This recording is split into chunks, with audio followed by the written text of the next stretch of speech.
passe donc maintenant à la partie clinique. Philippe Merviel donc va nous évoquer un peu les différentes possibilités de protocoles de stimulation qu'on a dans ces situations qui, je dois bien le dire, sont des situations extrêmement limitantes pour nous, médecins de l'AMP. Philippe.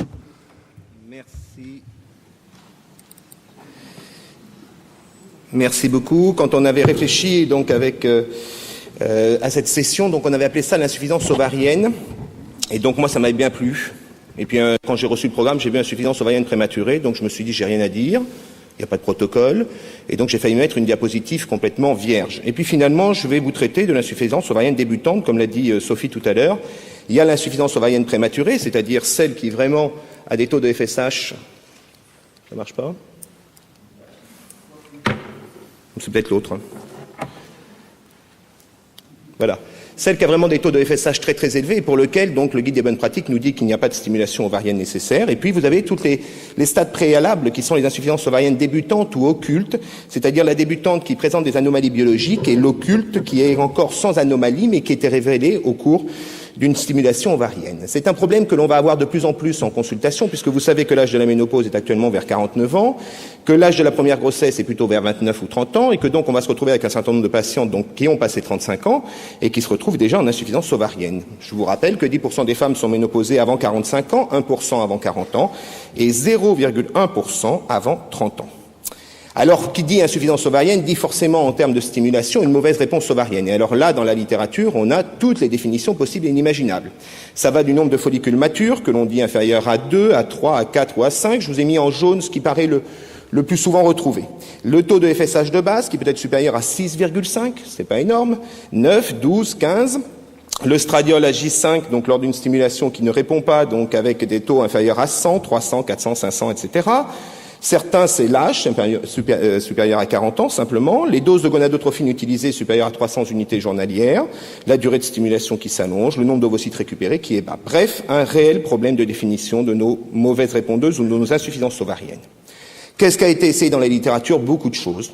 Vous avez ici donc des cycles naturels à semi-naturels, à l'augmentation des doses de gonadotrophine, au citrate de clomifène, etc., aux agonistes bien sûr, à des traitements adjuvants comme l'aspirine, les donneurs de NO, aux androgènes, avant d'arriver à ce que vous parlera Joël, et je crois qu'on se complète pas mal au niveau des topos, sur le don d'ovocytes et le don d'embryon, l'adoption, etc.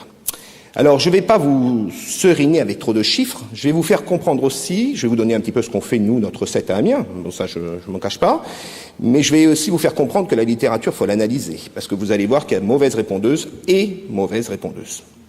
Les cycles semi-naturels, ou naturels, c'est-à-dire finalement, ce qui a été la FIV au départ, on ne donne rien et puis on récupère le follicule. Alors vous avez deux études, Morgia en 2004, vous voyez, 114 cycles naturels purs versus agonistes de la GnRH. Microdoses, courts, avec des doses relativement élevées, 600 unités journaliers, donc, de FSH. Eh bien, vous voyez que le cycle naturel donne des taux de grossesse qui sont le double, ou le triple quasiment, donc, par rapport à l'agoniste. Avec un embryon transféré, donc 14% de grossesse, 14,9% de grossesse. Vous allez voir qu'il y a finalement deux types de chiffres. Ceux aux alentours de 15% et ceux aux alentours de 30%. Et puis vous avez l'étude donc d'Antoine Becler, de Castello Branco, donc il avait rapporté sur des mauvaises implanteuses et des mauvaises répondeuses. Et vous voyez que dans les mauvaises répondeuses, eh bien on tombe en cycle semi-naturel, c'est-à-dire avec un ajout donc d'antagonistes, on tombe à des taux de grossesse de 30%, ce qui fait rêver. Weighofer avait fait une revue donc en 2004, cycle semi-naturel, lui revient à des chiffres donc plus dans la normale, je dirais 10% de grossesse, vous voyez, mais avec 18% d'abandon dans ces cycles semi-naturels. Donc avec un risque évidemment de ne pas récupérer ce follicule mature et ce transfert embryonnaire unique.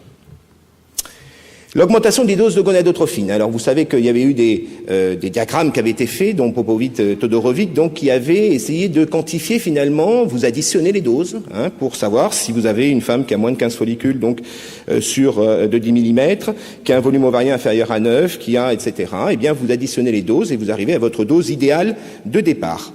L'âge intervient, le tabagisme également intervient, vous le voyez, dans ce diagramme qui avait été fait sur des protocoles agonistes, donc longs. L'augmentation des doses, est-ce que ça a un intérêt? Eh bien, ça a un intérêt surtout de bien évaluer la dose de départ. Et l'étude de Calaf avait montré que lorsqu'on augmentait les doses secondairement, finalement, on ne gagnait rien. Si le recrutement n'avait pas eu lieu dans les 5 premiers jours, l'augmentation des doses, même à des doses importantes, vous voyez, c'est une étude randomisée, première tentative, chez des femmes à FSH normal, dans le groupe A, donc, la réponse était insuffisante et donc il y avait une augmentation jusqu'à 450 unités par jour. Elles étaient prises, vous voyez, à 225 ou 300. Et le groupe B, donc, elles avaient une réponse qui était satisfaisante à J6 et on gardait une dose constante.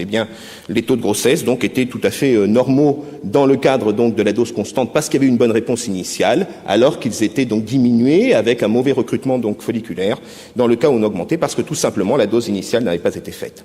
On a même été plus loin. Est-ce qu'il faut augmenter les doses? On a vu que non. Une fois que malheureusement la réponse n'a pas eu lieu au départ, on peut même se permettre quelquefois de baisser les doses. Et ça a été un protocole de Cédrin-Durnerin, donc, qui avait donc sous agoniste donc long diminué en phase de stimulation, qui avait commencé à des doses de 450, progressivement décroissantes en fonction, je dirais, de la réponse ovarienne qu'elle retrouvait, versus un protocole qui était laissé à dose fixe.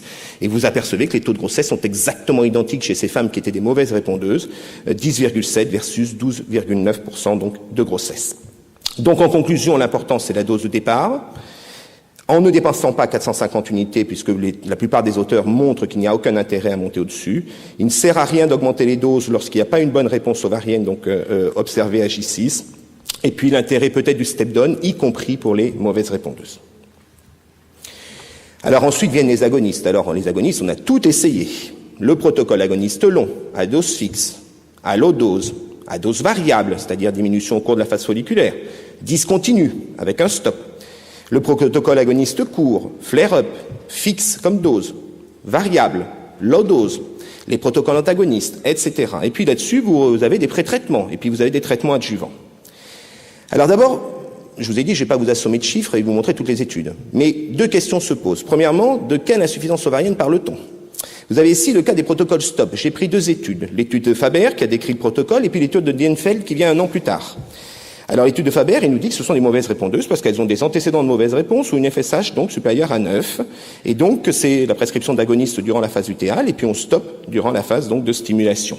Alors lui, il arrive sur un taux de grossesse, vous voyez, magnifique, avec des mauvaises répondeuses qui nous donnent quand même 11 ovocytes et avec des taux de grossesse à 32%.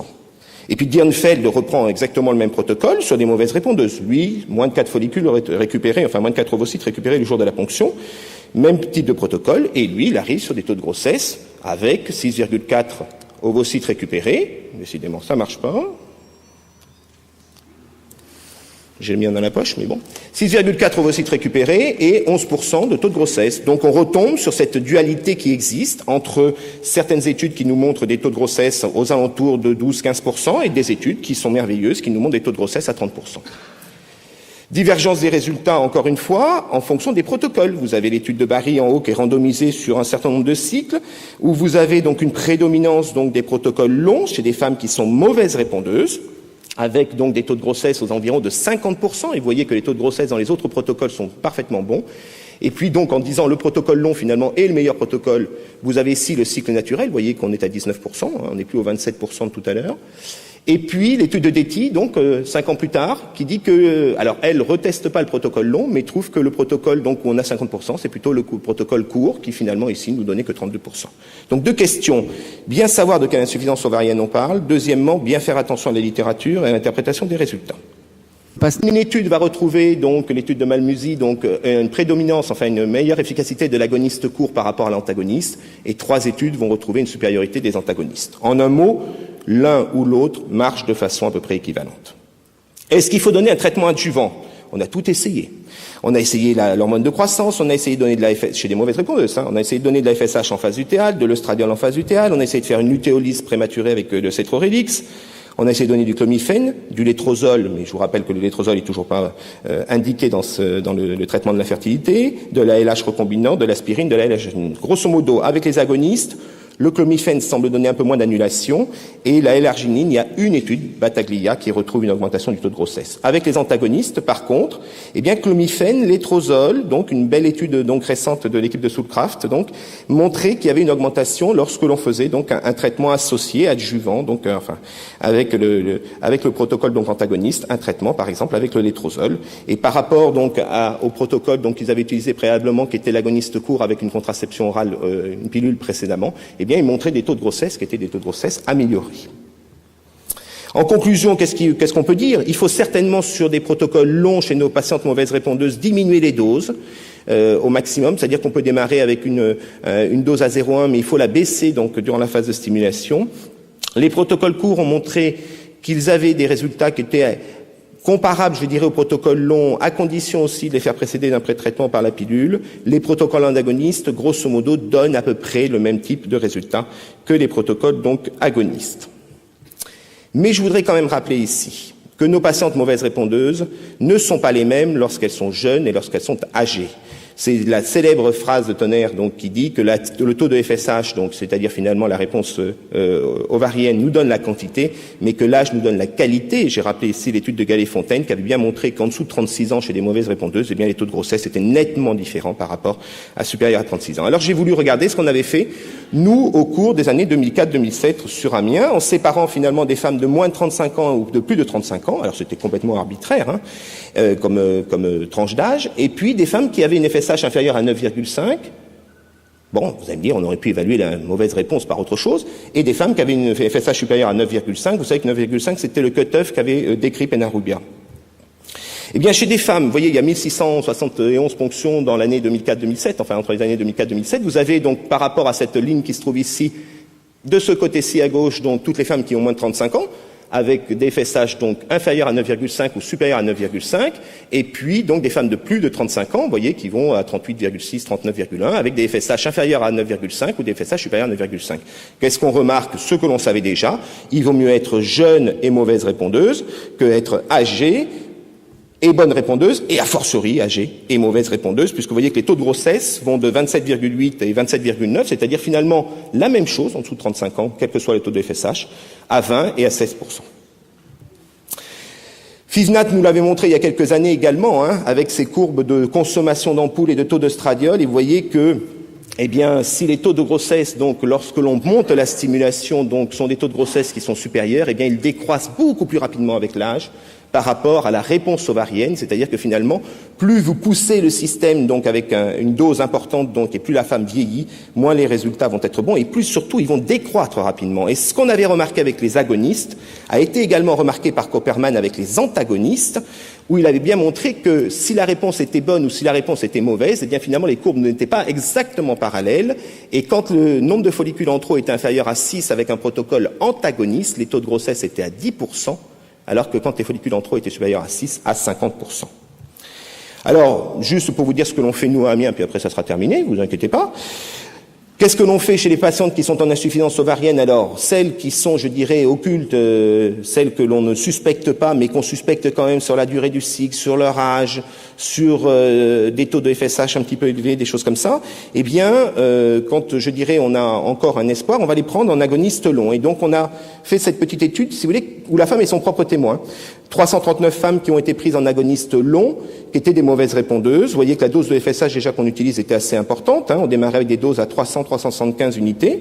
Eh bien, on avait 16% d'abandon et on avait 3,8% exactement de grossesse évolutive. Les mêmes femmes, parce qu'on ne les laisse pas tomber au bout d'une tentative, ont été repris avec un protocole que l'on considère, nous, comme notre protocole adapté aux mauvaises réponses, qui est le protocole donc avec décrit par Serret en 98, qui est le protocole donc agoniste court flare-up microdose, c'est-à-dire donc un quart d'ampoule donc de décapeptyle associé à de fortes doses de FSH avec un pré-traitement par une pilule. Le Stédiril quand ça existait, maintenant c'est la Varnoline.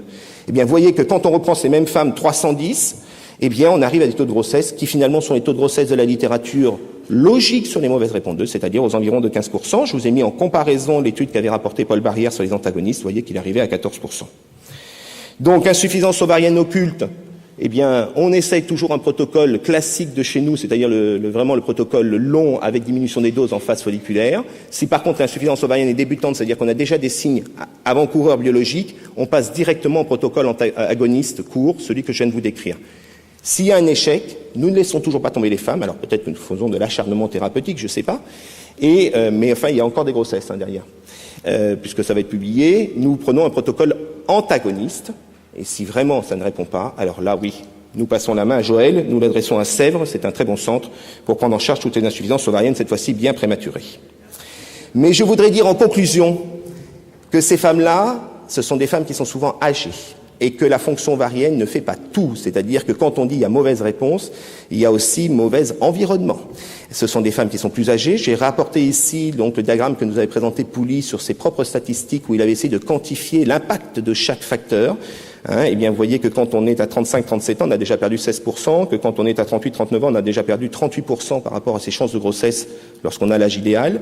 Je vous ai mis la réserve ovarienne. Rappelez-vous le rang de la tentative, parce que c'est souvent des femmes que l'on voit en deuxième intention, c'est-à-dire qu'elles ont déjà écrémé un autre centre où on a dit, madame, on ne peut pas vous prendre, et nous, elle nous arrive et on dit, voilà, vous, certainement, vous allez les prendre, alors on essaye, mais bon. Les indications, et puis l'utérus aussi, parce que rappelez-vous quand même que le but, c'est d'obtenir une grossesse et un enfant à la maison. Et puis, il faut savoir ne pas poursuivre, ça va peut-être être aussi l'objet de ton topo, Joël. Il ne faut pas poursuivre quand le couple verbalise qu'il en a ras-le-bol, parce que c'est une deuxième intention et puis qu'il a déjà fait un certain nombre de tentatives. Et il faut essayer de laisser le temps pour essayer d'analyser les tentatives, mais on est dans un contexte où le temps joue contre nous, puisque on n'a finalement pas trop le temps. Voilà, je vous remercie.